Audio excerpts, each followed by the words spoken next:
Assalamualaikum warahmatullahi wabarakatuh. Alhamdulillahi rabbil alamin, wassalatu wassalam ala asrafil anbiya'i mursalin wa ala alihi wa sahbihi ajma'in. Rabbi shrah li sadri wa yassir li amri wahlul 'uqdatam min lisani yafqahu qawli. Qala Allah ta'ala fi kitabihil 'aziz, yu'til hikmata man yasha' ومن يؤت الحكمة فقد أوتي خيرا كثيرا وما يذكر إلا أولو الألباب. Allah akan menganugerahkan ilmu hikmat kepada sesiapa yang dikehendakinya. Sesiapa yang mendapat anugerah ilmu daripada Allah Subhanahu wa taala, sesungguhnya dia mendapat kebaikan yang banyak. Tidak ada orang yang boleh ingat pada Allah Subhanahu wa taala itu kecuali mereka-mereka yang ulul albab. Sadaqallahul azim. Dirahmati Ustaz Bukhari selaku pengurusi majlis pada petang ini, Ibu Muhammad Cik Abdullah Maknawi, Esko Kerajaan Negeri, merangkap naib Ketua, tapi dengan naib Ketua PAS, yang Ketua PAS kawasan, Yang Muhammad Datuk Kamarudin Jaafar selaku ahli Parlimen Tumpat dan juga AJK PAS Pusat, Saudara Wan Johari Wan Omar, pengurusi jawatan kuasa madrasah ataupun surau kepada yang dinamakan Nurul Yakin, Nurul Muttaqin, dan kepada semua jawatan kuasa dan penghulu-penghulu latihan politik, hadirin hadirat yang dimuliakan. Kita bersyukur pada Allah Subhanahu wa taala, pada petang yang mulia ini kita dapat bersama-sama dalam satu majlis pelancaran untuk perasmian tapak dan nama terlupa kepada Cik Guno yang telah menyumbangkan tanah wakaf untuk jadikan masjid ataupun surau ini. Ribuan terima kasih. Semoga Allah Ta'ala dapat memberi ganjaran yang lebih kepada kerja-kerja kebajikan seperti ini. Jadi satu lagi kami ucap tahniah kepada Dun Wakaf Baru kerana dapat mewujudkan pusat-pusat ilmu ataupun institusi keilmuan di dalam Dun Wakaf Baru ini.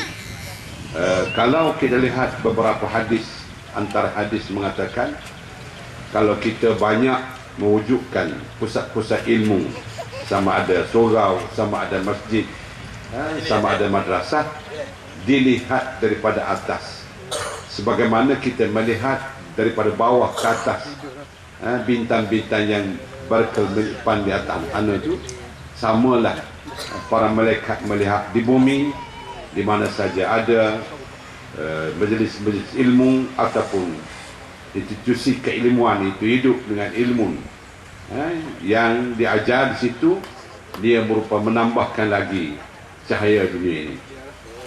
Jadi kita ucap sabas, di mana kita pun yakin kalau di mana-mana kampung ataupun tempat yang ada madrasah, ada masjid, ada surau, kita lebih berasa aman, lebih dapat mengawal anak kampung kita supaya dapat berada di masjid-masjid atau di surau ini pada waktu-waktu tertentu. Kita boleh jadikan tempat kegiatan kemasyarakatan, selain daripada dia merupakan pusat ilmu. Kerana di sini semua orang akan merasakan tempat yang begitu selamat, begitu bersih untuk kita buat persiapan diri kita sebagai hamba Allah ini untuk diterima sebagai hamba yang baik, hamba yang soleh. Jadi sebab itu kita membahasakan suatu lagi kebaikan yang dicetus di sini, semoga dapat dimanfaatkan oleh masyarakat setempat. Sekurang-kurangnya kita jadikan dia tempat ilmu dan tempat kegiatan kemasyarakatan.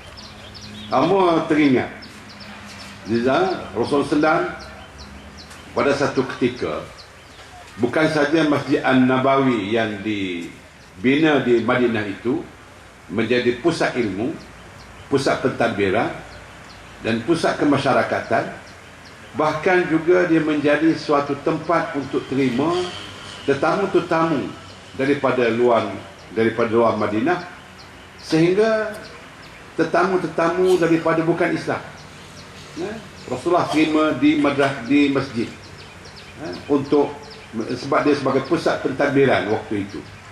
Rasulullah SAW telah pun membina negara Islam Madinah dan menjadikan masjid untuk menerima tetamu ataupun untuk berbincang dengan mana-mana pihak.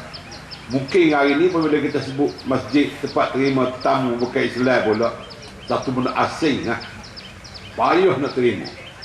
Kerana orang tetamu bukan Islam bercakap tentang siasat Islam pun rasa janggal, sebab kita telah dididik oleh penjajah. Apabila sebut saja masjid, dia sebagai satu tempat suci, gambaran mereka seperti mana gereja. Tak betul.